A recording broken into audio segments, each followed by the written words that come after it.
এখানে একটা পশু দেখলাম কালকে রাত্রে পড়ে আছে, উঠতে পারছে না, এবং আমরা দেখলাম যে ঘা হয়েছে সারা শরীরে, বা অন্যান্য হয়তো কোনো অজানা কারণের জন্য ও খাচ্ছে না, উঠতে পারছে না।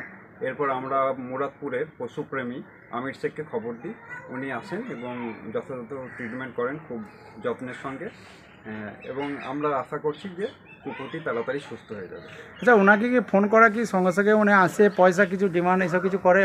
না, উনি একদম পশুপ্রেমী, উনি খুব ভালো লোক একজন, এবং ওনার কোনো পয়সার ডিমান্ড নাই। আমরা দেখেছি অন্যান্য জায়গাতেও উনি রাস্তার কুকুর যারা থাকে তাদেরকে ফ্রিতে ট্রিটমেন্ট দেন।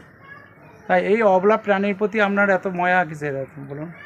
অবলা প্রাণীদেরকে তো সাধারণত মানুষজন, খুব কম মানুষজন দেখে কুকুরকে, তো তারাও তো একটা প্রাণী, তাদের বিভিন্ন রকম চাহিদা থাকে, খাবার চাহিদা, বাসস্থানের চাহিদা। আমরা সেই রকম হয়তো মেটাতে পারি না, কিন্তু আমরা একটু চেষ্টা করি যে রাস্তার কুকুররা যেন দুবেলা দুমুঠো খেতে পায়।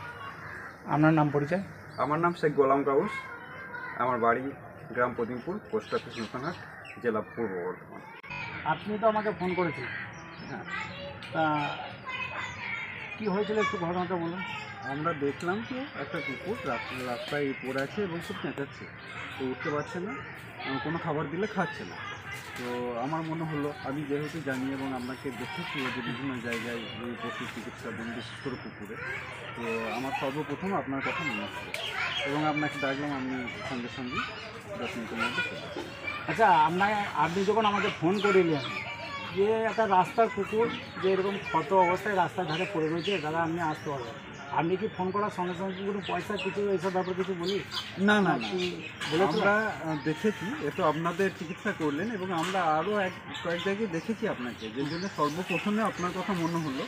আপনার কোনো পয়সার চাহিদা নেই, এবং আমাদের যেটা খুব ভালো লাগে, কুকুরকে তো কেউ দেখে না, যেটা যেভাবে আপনি চিকিৎসা করেন ফ্রিতে, এটা খুব বড় একটা কাজ। আমার মনে হয় যে একটা সমাজসেবার খুব বড় কাজ। আজকে যে দাদা বলল, আমি একটাই কথা বলবো, আপনারা হয়তো বুঝতে পারছেন আমি প্রত্যেকদিনই অবলা প্রাণী পথ কুকুর নিয়ে কাজ করি।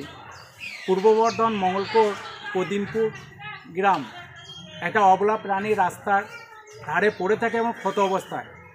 উনি এই কুকুরটার দেখে না থাকতে পেয়ে আমার সাথে যোগাযোগ করে ওনার খবর পেয়ে তড়িঘড়ি আসে, এবং আসার পর আমি ভাইয়ের কাছ থেকে বা পাড়াপড়শির কাছ থেকে শুনলাম উনি প্রত্যেকদিন অবলা প্রাণী পথ কুকুর রান্না করে প্রত্যেকদিন রাত্রে খাবার দেয় রাস্তায়।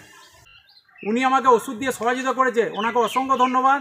এবং উনি আমাকে যখন ডাকবে আমি সঙ্গে সঙ্গে আসবো, এবং কোনো পয়সা নেবো না, এমনি বিনা পরিশ্রমে কাজ করে যাব।